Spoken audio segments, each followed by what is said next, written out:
Hi, this is Train with Dad Talk, and welcome to part one of my two-part conversation with my son TJ. All right, welcome to Dad Talk. My name is Train, and I'm here with my son TJ. This is a place where you can learn, laugh, and have conversation. So if you're new to the channel, please like and subscribe or leave a comment. So today I'm going to have a candid conversation with my son, just to get his input on what it's like to be going into an adulthood. If you've seen my previous videos, you know I already talked to my son Terrell, and now I'm going to talk to my eldest son TJ. And the first question I have for you, TJ, is how do you think your mother and I have prepared you for adulthood?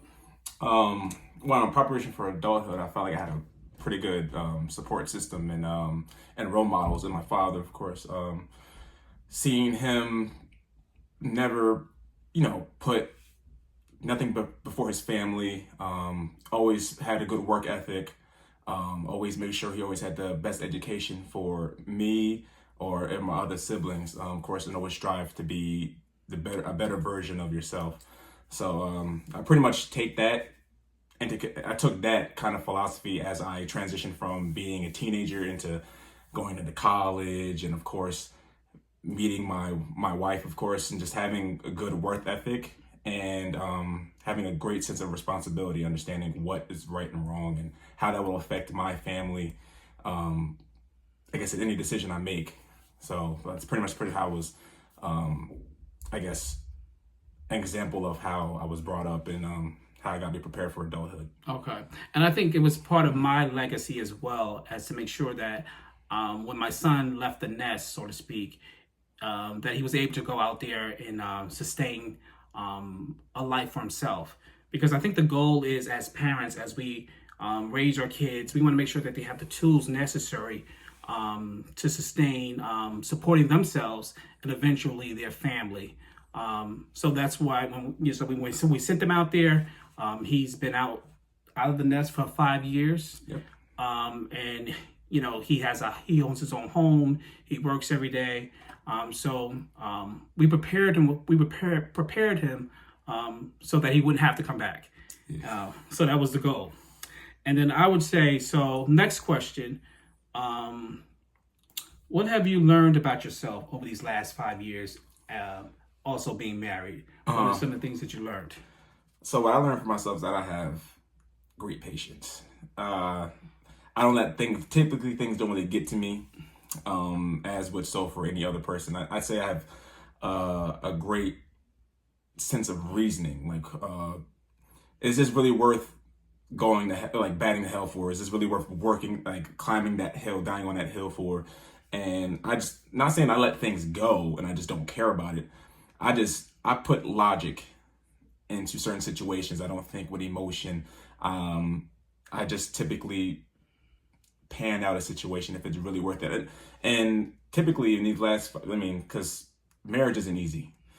I've learned that, I think, from day one. Marriage isn't easy because a lot of things change in your routine.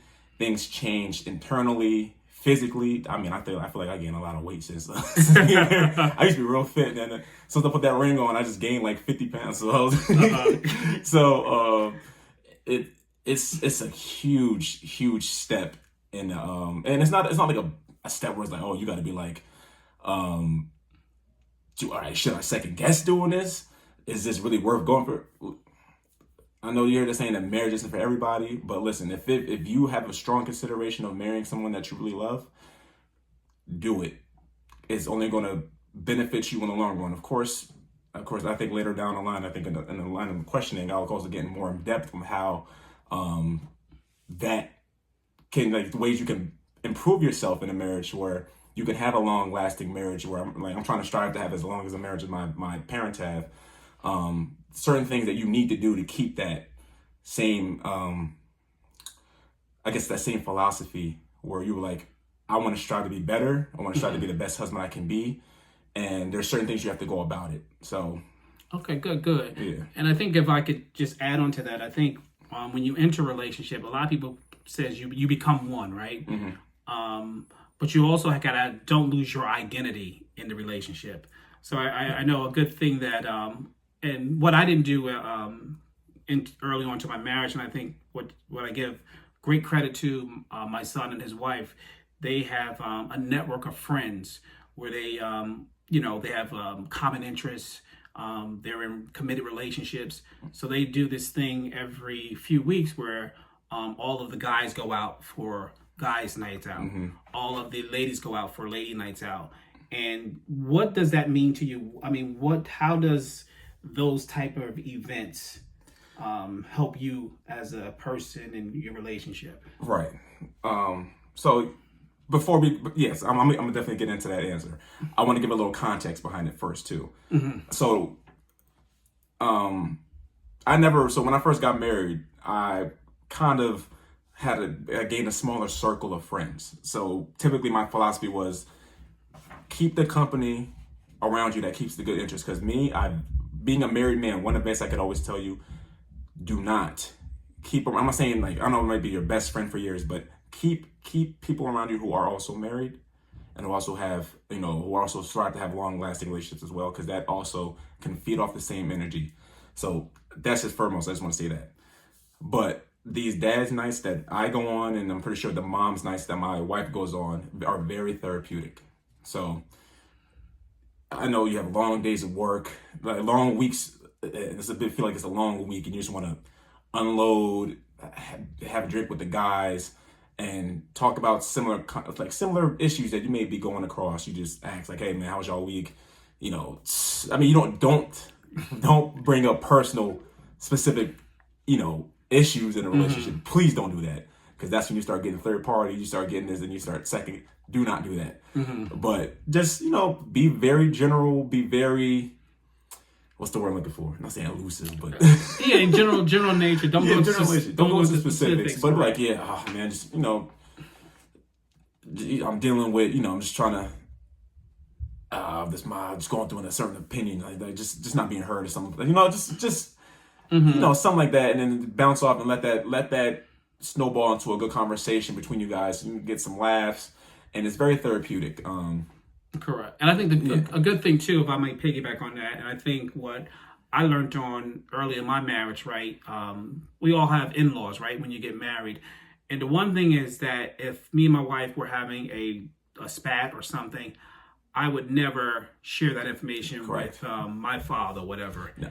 Because I wanted my relationship with my wife to be my relationship, and I wanted the relationship that my wife had with my father to be, unbiased, unsubjective. So I think when you can talk about certain things with your parents or whatever, but I come from where my father was old school, if you will. And it was kind of like, the father did this and the mom stayed at home, etc. So, but I think I'm kind of in a newer school, so to speak. So I was trying to say, okay, if you have problems in your marriage or whatever, try to work them out the best way you can between the two of you, and don't try to bring in family members or whatever, because 9 times out of 10, the spat that you and your wife had or your husband had, or you guys resolve that. But then that becomes something that's deposited into someone else's mind. And then every time you have a spat, you're going back to telling somebody else. So needless to say, you'll get over the argument quicker or the issue quicker, but your other people that you're telling, it will take them a longer time to get over it. And they're just kind of keeping score. And piggybacking off that, know who you're talking to. In case, for instance, you are working out the situation between you and your significant other. If you guys can't come to a compromise, or if it's getting out of hand a bit, of course you can always seek an outside help, but make sure you know what the help you're getting. Don't tell your little girlfriend of yours that I don't know, has a real dysfunctional relationship, and she out partying all the time, and she's giving you advice to forget him. Go out there, or even your guys' friends. Man, don't worry about her, man. Let's go to the club or something. Let's get your mind off it. A married man do not belong in a club. Correct. You don't belong. I mean, okay, a pub friend or go sports drink. But my philosophy is never leave the house mad. You guys have an issue, don't leave the house mad. it don't lead to nothing good. But if you're going to look for outside help, know who you're talking to, know it's an unbiased thing, and don't allude into any petty or any remarks that can lead to like a sparking argument. Just keep it concise, keep it truthful, and keep it to the point where it's like you're not going to set off the other party. Just like, this is the situation. We just need just some advice on how we can move forward off this. Correct.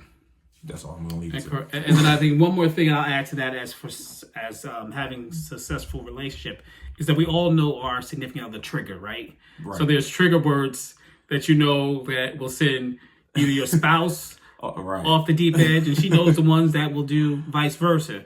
So I think what happens is that as you over the years you learn to say, okay, what I will always looked at and said is that marriage is like a let's say war, so to speak, but not war as being bad or whatever. But let's just kind of just coin that way. So war means that it's something that goes on for long and period of time or enduring. So let's say marriage is an enduring process. And then what happens is that these little spats become battles, right? So people often says, well, pick and choose which battle you want to fight over.